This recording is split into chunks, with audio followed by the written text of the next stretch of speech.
बिस्मिल्लाहिर्रहमानिर्रहीम। Dear students, अस्सलाम वालेकुम। जी बच्चों, आज हम एमडी कैट का फर्स्ट लेक्चर स्टार्ट करने जा रहे हैं, फोर्स एंड मोशन, जिसके अंदर हम डिस्टेंस और डिस्प्लेसमेंट को सबसे पहले जो है वो डिस्कस करेंगे कि डिस्टेंस और डिस्प्लेसमेंट में क्या डिफरेंस है। ठीक है, तो अब यहाँ पर सबसे पहले हम चेक करते हैं डिस्टेंस और डिस्प्लेसमेंट में क्या फ़र्क है। आप लोग फर्स्ट ईयर के अंदर जो है वो ऑलरेडी पढ़ चुके हुए हैं डिस्टेंस और डिस्प्लेसमेंट में क्या डिफरेंस होता है। सबसे पहले देखें डिस्टेंस के बारे में, ये लाइन लिख दी गई है कि actual path between two points. अब आपके पास यहाँ पर दो पॉइंट्स है, कितने पॉइंट है? दो। एक पॉइंट ए है, दूसरा पॉइंट बी है। इनके बिटवीन जो एक्चुअल पाथ है उसको हम क्या नाम देंगे? डिस्टेंस का नाम देंगे। डिस्प्लेसमेंट किसे कहा जाता है? इन दो पॉइंट्स के दरमियान जो शॉर्टेस्ट पाथ होगा उस पाथ को हम डिस्प्लेसमेंट कहेंगे। क्या कहेंगे? डिस्प्लेसमेंट कहेंगे। अच्छा, डिस्प्लेसमेंट की एक और डेफिनेशन भी लिखी जाती है, change in position is also called displacement. Change in position का क्या मतलब है कि आपके पास फाइनल पोजीशन एक होगी और एक इनिशियल पोजीशन होगी। फाइनल यहाँ पर आपके पास बी है, जबकि इनिशियल कौन सी है? ए है। आपने क्या करना है, इन पोजीशन के जो चेंज को डिस्प्लेसमेंट का नाम देना है। किसका नाम देना है? पोजीशन के चेंज को डिस्प्लेसमेंट का नाम देना है। ये तो सिंपल डेफिनेशन थी जो कि आप लोग फर्स्ट ईयर में भी डिस्कस कर चुके हुए हैं। अभी हम इसके बारे में ये देखते हैं ये कैसी क्वांटिटी है। ये एक स्केलर क्वांटिटी है। कैसी क्वांटिटी है? स्केलर। क्यों स्केलर है? क्योंकि इसकी मल्टी डायरेक्शन होती है। आप लोग अपने घर से यहाँ तक आए हैं तो आपको पता है कि आप बिल्कुल स्ट्रेट पाथ कवर नहीं करके आए, बल्कि आप बहुत सारी डायरेक्शंस कवर करके आए हैं। तो इसका मतलब ये एक स्केलर क्वांटिटी है और it is a multi direction. कैसी है अभी? Multi directional. Therefore it is called scalar quantity. Vector कौन है अभी? डिस्प्लेसमेंट। डिस्प्लेसमेंट को वेक्टर इसलिए कहा जाता है because it is unidirectional shortest path, so it is called unidirectional. तो इसको क्या कहते हैं? वेक्टर क्वांटिटी बोलते हैं। फिर डिस्टेंस के बारे में जो पॉइंट बोला जाता है, it is always positive. Distance हमेशा पॉजिटिव होगा, कभी भी नेगेटिव नहीं होगा। कैन नेवर बी जीरो और नेगेटिव। डिस्टेंस कभी भी जीरो नहीं हो सकता ड्यूरिंग मोशन। डिस्टेंस कभी भी नेगेटिव नहीं हो सकता और इसके अलावा क्या नहीं हो सकता? जीरो नहीं हो सकता ड्यूरिंग द मोशन। लेकिन जो डिस्प्लेसमेंट है वो क्या हो सकता है? पॉजिटिव भी, नेगेटिव भी, और क्या हो सकता है? जीरो भी हो सकता है। ये पॉइंट याद रखने आपने इसमें। डिस्टेंस हमेशा पॉजिटिव, डिस्प्लेसमेंट पॉजिटिव भी, नेगेटिव भी और जीरो भी। क्लियर? अच्छा, डिस्टेंस को हम फाइंड कैसे करेंगे? डिस्टेंस को फाइंड करने के लिए कोई फार्मूला नहीं लगाना, सिंपल एक रूल लगाना है। वो क्या है? ऐड करना आपको। Distance always added. जिस तरफ को मर्जी बॉडी जा रही हो आपने उस तरफ नहीं देखना कि किस तरफ जा रही है, आपने सिर्फ देखना है उसकी न्यूमेरिकल वैल्यूज को और उनको आपस में क्या कर देना है? ऐड कर देना है। जैसे यहां पर जो है वो मैंने मेंशन किया हुआ है, ये साउथ जो है वो 3 किलोमीटर, यानी कि आपके पास चार ये आपने पढ़े हुए हैं कि south, north, south, east, west. अब इसमें आपके पास फर्ज कर लें एक बॉडी है वो साउथ की तरफ कितना सफर करती है और नॉर्थ की तरफ, ईस्ट की तरफ 2, वेस्ट की तरफ 4। इसका मतलब यहां पर आपके पास बेसिकली टोटल जो है वो पाथ आपके पास कितना होगा? 3 + 5 + 2 + 4 = 14 kilometre. This is called distance. ठीक है भाई, डिस्टेंस को कैलकुलेट करने के लिए हम ऑल वैल्यूज को आपस में हमेशा क्या करेंगे? कोई सब्ट्रैक्शन नहीं, कोई मल्टीप्लिकेशन नहीं, जस्ट ओनली एडिशन।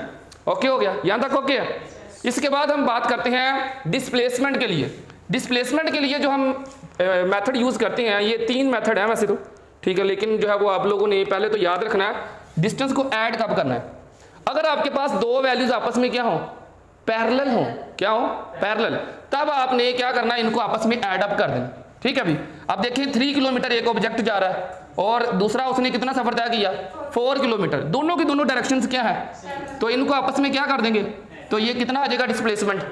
इसका मतलब डिस्प्लेसमेंट को पैरेलल के केस में फाइंड करने के लिए वैल्यूज को आपस में क्या कर देंगे? ऐड कर देंगे। फिर उसके बाद आ जाता है एंटी पैरेलल। एंटी पैरेलल के केस में आप इसको क्या करेंगे? वैल्यूज को सबट्रैक्ट करेंगे। क्या करेंगे?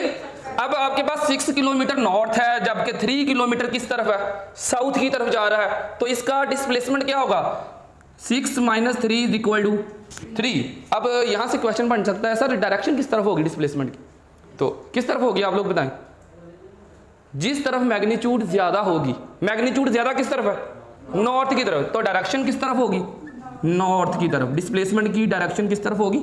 नॉर्थ की तरफ। थर्ड केस, अब जारी बात है हर दफा वैल्यू जो है वो पैरेलल या एंटी पैरेलल थोड़ी मिलनी है, कभी हमें परपेंडिकुलर भी मिल सकती है। जब वैल्यूज हमें परपेंडिकुलर मिलेगी तो हम ये फार्मूला लगाएंगे जिसको हम पाइथागोरस थ्योरम भी बोलते हैं। एक्स कंपोनेंट का स्क्वायर प्लस वाई कंपोनेंट का स्क्वायर होल का स्क्वायर रूट। अब यहां पर आपके पास एक वैल्यू है 3 और एक कितनी है 4। 3 ईस्ट की तरफ है, 4 नॉर्थ की तरफ है। तो इस केस में डिस्प्लेसमेंट निकालने के लिए एक्स वैल्यू का स्क्वायर, ये एक्स ले लें आप, इसको आप क्या कंसीडर कर लें वाई। 3 का स्क्वायर प्लस 4 का स्क्वायर होल का square root is equal to 25 का square root which is equal to 5 kilometre. Clear.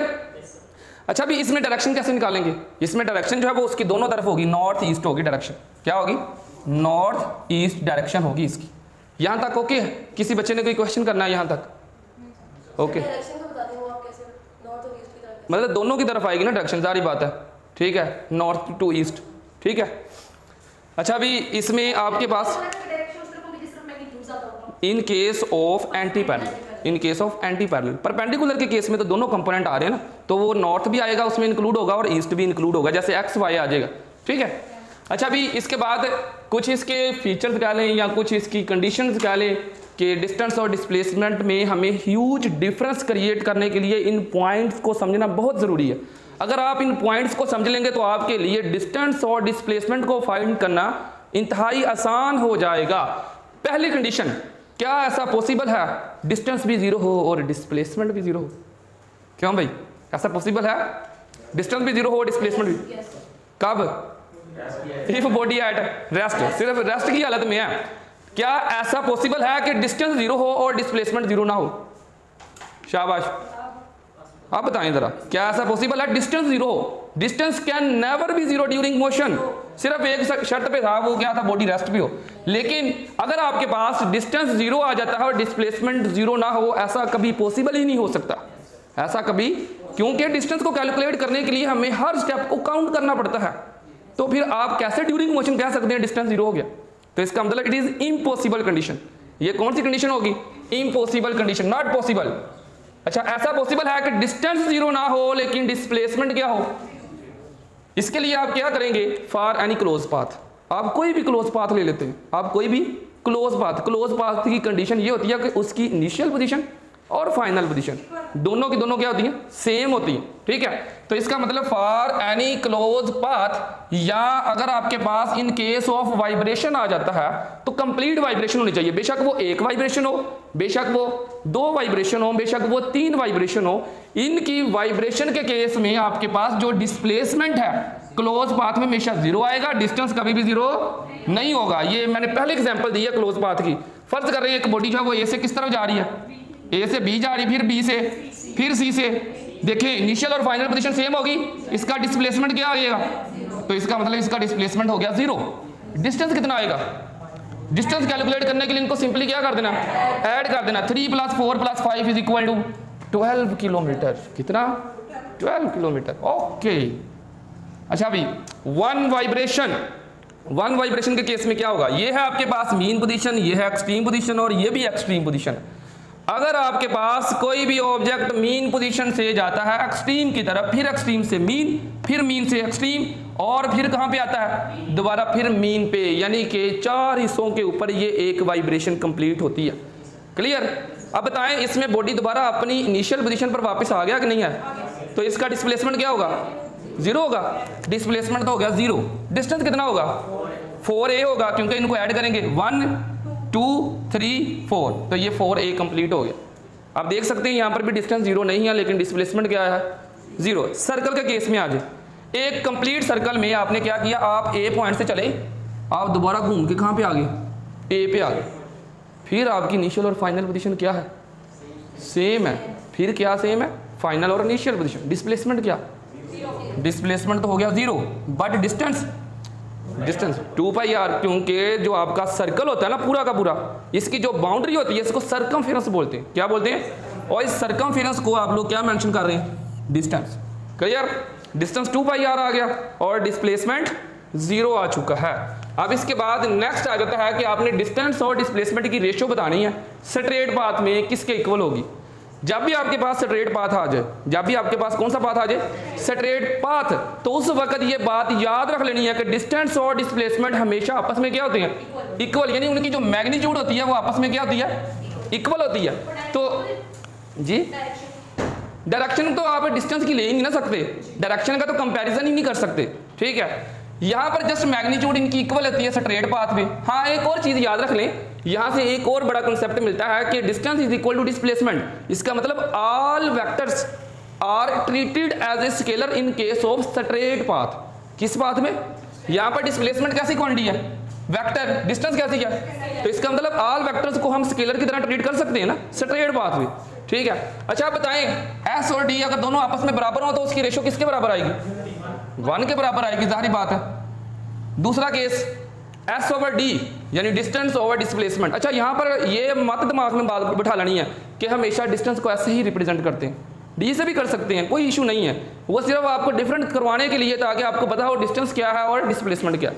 अच्छा अभी इसकी जो रेशो है वो किसके बराबर आएगी? For curve path. शाबाश। अब आपको पता है कर्व पाथ, इधर आ जाए, ये कर्व पाथ है। इसमें कर्व पाथ में कौन सी चीज ज्यादा है, डिस्टेंस या डिस्प्लेसमेंट? ग्रीन कलर जो बनाया हुआ ये डिस्टेंस है, डिस्टेंस ज्यादा है ना। अच्छा डिस्टेंस ज्यादा है और डिस्प्लेसमेंट कम है। यहाँ पर क्वेश्चन ये है कि अगर कर्व पाथ हो, कैसा पाथ हो? कर्व पाथ, तो उसकी रेशो किसके बराबर आएगी बताएं? कर्व पाथ के केस में जाहिर बात है कि एक मिनट बेटा, ये देखें, ये आपके पास, ये मैं यहाँ पर ड्रा कर रहा हूँ, सपोज कर लें ये कर्व पाथ, ठीक है, और ये बिल्कुल एक स्ट्रेट लाइन जो है ये क्या है? ये डिस्प्लेसमेंट है। और कर्व पाथ कौन सा है? ये आपके पास आ गया डिस्प्लेसमेंट, और ये स्ट्रेट पाथ, सॉरी इसको आप कहें डिस्टेंस, ये आ गया आपके पास डिस्प्लेसमेंट। अब आप लोग बताएं मुझे इसमें कौन सी चीज ज्यादा है, कर्व पाथ ज्यादा है या स्ट्रेट वाली लाइन? अब कर्व पाथ में डिस्प्लेसमेंट जो है वो छोटा आ रहा है या ज्यादा आ रहा है? डिस्प्लेसमेंट कम आ रहा है, डिस्टेंस क्या है? ज्यादा। इसका मतलब इनकी जो रेशो आएगी डिस्टेंस ओवर डिस्प्लेसमेंट किसके बराबर आएगी? ग्रेटर देन 1 या लेस देन 1? क्योंकि आपके पास जब भी कोई क्वांटिटी फ्रैक्शन में हो, जब भी कोई क्वांटिटी फ्रैक्शन में हो, अगर उसका डिनोमिनेटर छोटा हो, डिनोमिनेटर क्या हो? छोटा हो, तो आंसर हमेशा 1 से क्या आता है? ग्रेटर आता है। तो ये आपके पास ग्रेटर आंसर आएगा, ग्रेटर देन 1। अच्छा अभी इसके बाद 6 पॉइंट है, ये थोड़ी सी बात है ना, बर्दाश्त कर लो गर्मी को, ठीक है। तकरीबन 5 के MCQs रह गए हैं, इंशाल्लाह हम इसको जल्दी जल्दी वाइंड अप करेंगे। अच्छा अभी प्रॉब्लम कोई नहीं, बंदा एक फुट गया ना बता रहे। अच्छा अभी ये आपके पास O से A जा रही है कोई बॉडी, फिर A से किस तरफ जा रही है? O, फिर O से B। अब आपने मुझे ये बताना डिस्टेंस कितना कवर किया, जल्दी बताएं, जल्दी जल्दी, शाबाश। ये देखिए O से A गया, कितना हुआ? 4। आपने कोई साइन नहीं देखना नेगेटिव नेगेटिव डिस्टेंस के केस में। अच्छा अभी O से A 4, फिर A से O, फिर कितना? ये भी 4, ये भी 4, ये वाला भी कितना? तो टोटल कितना आ गया? 12 हो गया। But in case of displacement कितना आएगा? अच्छा डिस्प्लेसमेंट पता कैसे निकालना है? इधर बात सुन ले, आपको ये जरूरत ही नहीं है कि इसमें कहाँ कहाँ गया है, आपने सिंपल उसकी इनिशियल पोजीशन देखनी है। कौन सी थी इनिशियल पोजीशन? कौन सी थी? O थी। फाइनल कहाँ पे रुका जाके? आपने उसके बिटवीन जो है वो डिस्टेंस देख लेना है। O से B तक गया, ठीक है, और वो कितना आ रहा है? प्लस का 4 का माइनस, तो इस वजह से डिस्प्लेसमेंट इसका क्या आ जाएगा? Distance always added. बेशक नेगेटिव वैल्यू दी हुई है, आपने उसको हमेशा क्या लेना है? पॉजिटिव लेना। O से A तक गए, कितनी वैल्यूज आई है? फिर A से O तक गए, फिर O से B तक गए, कितनी टोटल 4 हुए? 3 4 है, तो ऐड हो गए बेटा 12 आंसर आ गया। यहाँ तक ओके है? अच्छा जी जी, यहाँ पर तो डिस्प्लेसमेंट नेगेटिव है तो नेगेटिव लेना, पॉजिटिव है तो पॉजिटिव लेना। डिस्प्लेसमेंट के लिए साइन को इग्नोर नहीं करेंगे, डिस्टेंस के केस में आप साइन को क्या कर देंगे? इग्नोर। ओके हो गया, यहाँ तक ओके। आगे पॉइंट नंबर आपके पास 7, डिस्टेंस ओवर डिस्प्लेसमेंट की रेशो सेमी सर्कल में किसके इक्वल होगी? सेमी सर्कल यानी हाफ सर्कल है, ये A से B है। तो आप बताएं जरा, A से B के केस में आपके पास सबसे पहले डिस्टेंस निकालें इसका, सेमी सर्कल का। पूरे सर्कल का जो डिस्टेंस था वो कितना था? 2πr। हाफ है तो उसको कितने पे डिवाइड कर देंगे? 2 पे डिवाइड कर देंगे, कितना answer? πr। Displacement shortest path between 2 points A and B किसके इक्वल? 2r। तो यहाँ पर आपने 2r पुट कर दिया, r से r कैंसिल आउट, तो इसकी रेशो किसके इक्वल आ गई? π/2 या 90 भी कह सकते हैं आप। ओके, डिस्टेंस की समझ आ गई? सेमी सर्कल का डिस्टेंस, टोटल पूरे सर्कल का डिस्टेंस कितना? 2π। हाफ का कितना हो जाएगा? हाँ कितना रह गया? πr आ गया। यहाँ तक क्लियर है? अब क्वेश्चन ये है कि डिस्प्लेसमेंट, डिस्प्लेसमेंट कैसे निकालेंगे मुझे ये बताएं, ए से बी तक ये पूरी की पूरी जो लाइन है इसको क्या बोलते हैं? Diameter. Diameter of the circle basically किसके बराबर होता है? 2r के। तो यहाँ पर आपका जो डिस्प्लेसमेंट होगा बेसिकली वो डायमीटर ऑफ द सर्कल होगा, ठीक है, और वो किसके इक्वल होता है? 2r के। r से r कैंसिल आउट, तो क्या आंसर आ गया? π/2। यहाँ तक ओके। अब अच्छा, अगर आपके पास क्वार्टर ऑफ सर्कल आ जाता है, यानी कि सर्कल का चौथा हिस्सा, ठीक है, सर्कल का चौथा हिस्सा आ जाता है, तो इसमें आपने क्या करना है? ये देखिए, ये आपके पास एक पॉइंट है ए, ये एक पॉइंट क्या है बी, कोई सा चौथा हिस्सा लेना है। 4 हिस्से टोटल मैंने बना दिए हैं। आप जाहिर बात है जब आप एक चीज के 4 हिस्से करते हैं तो आपको चारों थोड़ी मिलती हैं, ठीक है, तो आपको एक हिस्सा मिलना ना उसका चौथा हिस्सा, तो आप कोई भी उठा लें इसमें से, इक्वल है। चले मैंने ये वाला ले लिया। अब मुझे ये बताएं, मैंने बेसिकली ये चीज नहीं कैलकुलेट करनी, ऐसा ही है ना? अच्छा, पहले तो आपने डिस्टेंस बता दें। डिस्टेंस बड़ा सिंपल सा है, जल्दी से डिस्टेंस बताएं। चौथा हिस्सा है, टोटल थी आपके पास जो लेंथ थी 2πr, हाँ 4 पे किया डिवाइड, तो आपके पास कितना आ गया आंसर? π/2r। अभी हम क्या निकालेंगे? Displacement. Displacement is the shortest path between 2 points, this is called shortest path, ठीक है। अच्छा, अगर आपको ये दो साइडें पता हो तो ये तीसरी साइड आप कैलकुलेट कर सकते हैं। अच्छा, अगर ये मेरे पास r है और ये भी क्या है? r, इसका मतलब ये दोनों r आपस में क्या है? पैरेलल है, परपेंडिकुलर है या एंटी पैरेलल? परपेंडिकुलर। तो फिर कौन सा फार्मूला लगेगा? वही x कंपोनेंट का square plus y component, r square plus r square का स्क्वायर रूट, कितना आ जाएगा? 2 का स्क्वायर रूट इंटू r का स्क्वायर भी था, लेकिन वो स्क्वायर रूट से क्या हो गया? कैंसल आउट, तो 2 का स्क्वायर रूट r आ गया। क्यों भाई? डिस्प्लेसमेंट निकल आया। किसी बच्चे ने ये पॉइंट पूछना दोबारा तो पूछ सकते। अच्छा, फिर दोबारा गौर से सुनना है, ठीक है। ये आपके पास एक पॉइंट ए है और ये एक पॉइंट कौन सा है? बी है, ठीक है। अब आप जरा गौर करें, अगर मैं यहाँ पर इसके दरमियान शॉर्टेस्ट पाथ बनाता हूँ तो ये लाइन आएगी। अब ये साइड मुझे कैलकुलेट करनी है। टोटल कितनी साइडें इसकी आ रही हैं? 3। 2 साइडें आपको बेटा नाउन है, r। तीसरी कैसे कैलकुलेट करेंगे? क्योंकि ये दोनों परपेंडिकुलर है, तो पाइथागोरस थ्योरम यूज करें। उसमें क्या आ जाएगा? x वाली साइड का स्क्वायर, y वाली का स्क्वायर, होल का स्क्वायर रूट। वैसे तो हम वो मतलब के यूज करते होते हैं बेस हाइपोटेन्यूस, उसमें जाने की जरूरत ही नहीं, ठीक है। आप सिंपल जो है वो इस तरह याद करें, क्योंकि मेडिकल के बच्चों के लिए ये बड़ी मुश्किल चीज़ होती है। Sir perpendicular, base, hypotenuse, sir ये नहीं हमसे याद होती। तो आप लोग इस तरह याद करें, x कंपोनेंट का स्क्वायर प्लस y कंपोनेंट का स्क्वायर, होल का स्क्वायर रूट। तो इस वजह से ये क्या आ जाएगा? 2 का square root into r। Okay हो गया? यहाँ तक क्लियर है? डिस्प्लेसमेंट क्या आ गया? 2 का स्क्वायर रूट इंटू r। अच्छा भाई, कुछ नहीं होता। आप बेटा थोड़ा 2 रह गए MCQs बस, ठीक है। 2 MCQ जो है वो इसको देख लें, फिर हम इसको ना लेक्चर को यहीं पे वाइंड अप कर, ठीक है। अब यहाँ पर आपके पास देखें, इधर एक पार्टिकल यहाँ से यहाँ तक गया, ठीक है। उसके बाद क्या होता है? उसके बाद देखें ये एक हाफ सर्कल कंप्लीट कर रहा है। 2 हिस्सों के ऊपर मुश्तमिल है इसका पाथ। कितने हिस्सों पे? एक तो इसका स्ट्रेट पाथ इसने इतना कवर किया, फिर उसके बाद उसने सेमी सर्कल कंप्लीट किया। इसका डिस्टेंस बताएं, तो इसका डिस्टेंस कैलकुलेट कैसे करेंगे? पहले सेमी सर्कल का डिस्टेंस प्लस स्ट्रेट पाथ का distance is equal to distance, ठीक है भाई। तो बताएं इसका डिस्टेंस क्या होगा? 3 मीटर प्लस सेमी सर्कल का डिस्टेंस का फार्मूला क्या था? πr। पाई की वैल्यू कितनी होती है? 3 प्लस 3.14, r की वैल्यू कितनी है? कितना यार यहाँ पे 2, तो ये इसको मल्टीप्लाई करेंगे तो तकरीबन ये 9.28 मीटर बन जाएगा। ऐसा ही है? क्यों भाई? फिर सुन लें, डिस्टेंस को कैलकुलेट करने के लिए दोनों पाथ को आपस में ऐड करेंगे। एक स्ट्रेट पाथ था और एक कैसा था? सेमी सर्कल यानी कर्व पाथ था। तो उस दोनों पाथ को ऐड करके हमें डिस्टेंस मिला है। अब निकालना क्या है? डिस्प्लेसमेंट। डिस्प्लेसमेंट तो ये एक पॉइंट है और दूसरा ये पॉइंट है, ये बिल्कुल स्ट्रेट लाइन। क्या सी लाइन? Straight line. अब ये साइड आपने कैलकुलेट करनी, ये पता है आपको? ये वाली भी आपको पता चल जाएगी कितनी है अभी? 4। वेरी गुड, क्योंकि ये रेडियस 2 है तो डायमीटर कितना आ जाएगा? अब ये कितनी आ जाएगी? अगर ये 3 और ये 4 हो तो कितना आएगा? कितना आंसर आ जाएगा? 5 आ जाएगा। तो इसका मतलब इसका जो डिस्प्लेसमेंट है बेसिकली 3 का स्क्वायर प्लस 4 का स्क्वायर इज इक्वल टू 5। 25 का स्क्वायर रूट 5 आ जाएगा। ओके हो गया अभी? लो भाई सेकंड लास्ट MCQs, ठीक है। ये ना कोई थोड़ा सा डिफ़िकल्ट भी कह सकते हैं इसको, लेकिन मैं कहता हूँ चलो इसको भी करते हैं। हाँ, इसको बिल्कुल आराम से देखें ज़रा इधर। ये आपके पास ना एक सर्कल है, ये इसका पॉइंट P है और ये कौन सा पॉइंट है? Q। अब ज़रा आपने गौर से सुनना है कि वो कहता क्या है इस क्वेश्चन में। कहता कि ये जो सर्कल है ना, ये हाफ डिस्टेंस कवर करता है। कितना?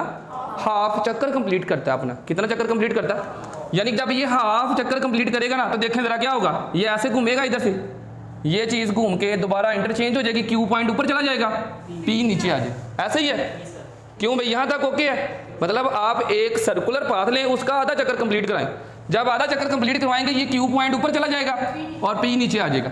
अब आपका इनिशियल पॉइंट कौन सा है, फाइनल कौन सा है, फाइनल भी क्यू है। जारी बात है आपने उधर तक लेके जाना है जहाँ तक गया हुआ। तो अब आप लोग जो है वो डिस्प्लेसमेंट यहाँ पे कैलकुलेट करना है, ये वाली चीज़। क्यों भैया सही है। अब एक साइड ये वाली है, एक साइड ये है, ये दो साइडें अगर पता होंगी तो ये हमें मिलनी है। कोई बच्चा बता सकता है क्यू से पी तक इसने कितना डिस्टेंस कवर किया या कितनी लेंथ आएगी। हाफ सर्कल आया है, हाफ सर्कल क्यू से पी के दरमियान ये सर्कल था, ये वाली चीज़ पूरी, और वो कितनी आई थी, हाँ कितनी थी, पाई आर। वेरी गुड, समझदार हो गए आप तो।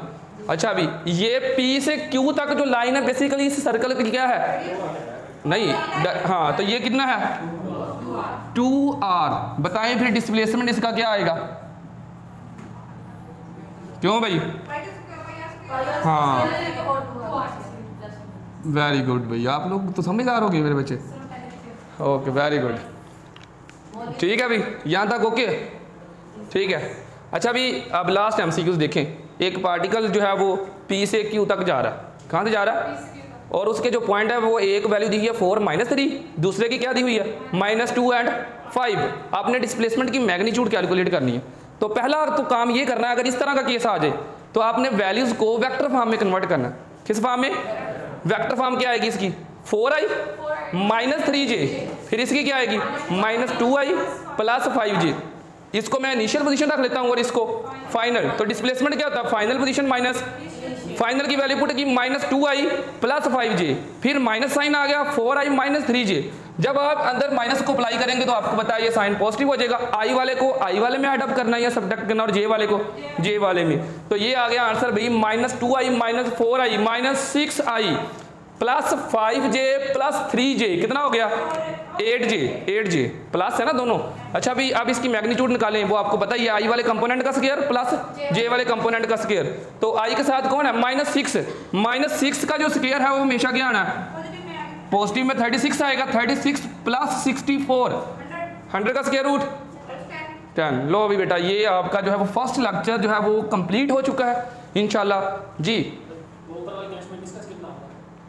डिस्टेंस कितना होगा, बेसिकली मैंने बताया था कि अगर आपके पास जो है वो इस तरह का केस आ जाए ना, परपेंडिकुलर का केस, तो डिस्टेंस कैसे कैलकुलेट करेंगे आप, सिंपली ये πr + 2r इसको ऐड कर दें, ठीक है, तो वो डिस्टेंस आ जाएगा।